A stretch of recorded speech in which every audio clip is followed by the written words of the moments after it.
വീട്ടിലെ പരിപാടികൾ കഴിഞ്ഞിട്ടൊന്നുമില്ലായിരുന്നു കേട്ടോ. അതായത് പിറ്റേ ദിവസം നമ്മൾ ഗിഫ്റ്റ് പൊട്ടിക്കൽ എന്നൊരു ചടങ്ങ് കൂടി ഉണ്ടല്ലോ. അപ്പോൾ അതൊക്കെ നോക്കുകയായിരുന്നു കേട്ടോ. രാവിലെ ഏകദേശം ഒരു 10-11 മണിയായി കാണും. അപ്പോൾ ഓരോ ഗിഫ്റ്റുകൾ ആരൊക്കെ തന്നു എന്നുള്ളതൊക്കെ നോക്കുകയാണേ.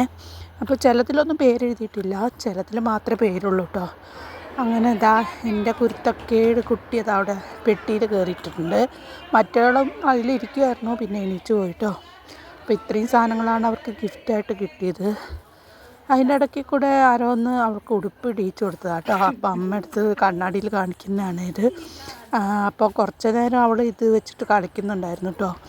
അപ്പോൾ ഇതാ ഈ ഒരു പിക്ചർ നമ്മളെ ചെറിയ ആളുടെ വരയ്ക്കുകയാണ് കേട്ടോ, മാമൻ്റെ മോള്. അപ്പം ഞാനിതാ ഷർട്ടും കൂടി ഇടിയിപ്പിച്ചിട്ടുണ്ട്.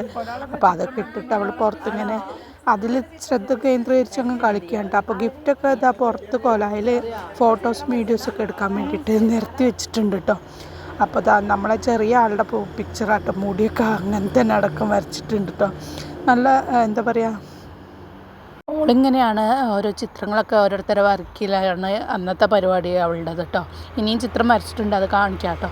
അപ്പോൾ ഇത്രയും ഗിഫ്റ്റുകളാണ് കിട്ടിയത്. നല്ല ഗിഫ്റ്റുകളായിരുന്നു, എല്ലാവർക്കും നല്ല ഇഷ്ടപ്പെട്ടിട്ടുണ്ട്. കുറേ ഫോട്ടോ ഫ്രെയിംസ് തന്നെയാണ് അധികവും, പിന്നെ കുറേ പാത്രങ്ങൾ, ഗ്ലാസ്, ഡ്രസ്സ്, പുതപ്പ്, പാത്രം, അങ്ങനെ എല്ലാവർക്കും എല്ലാം കിട്ടിയിട്ടുണ്ട്. അപ്പോൾ ഇത് നമ്മളെ കുട്ടീസിൻ്റെ 3 പിള്ളേരുടെയും ഫോട്ടോസാണ്.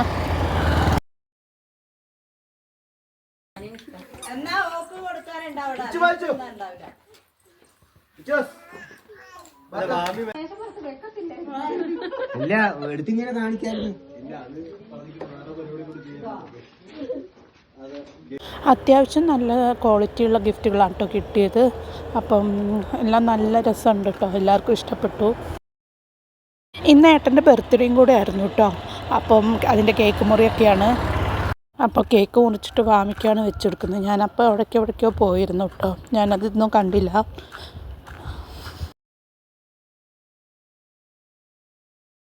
അപ്പോൾ ഇത്രയുള്ള വീഡിയോ, ബൈ.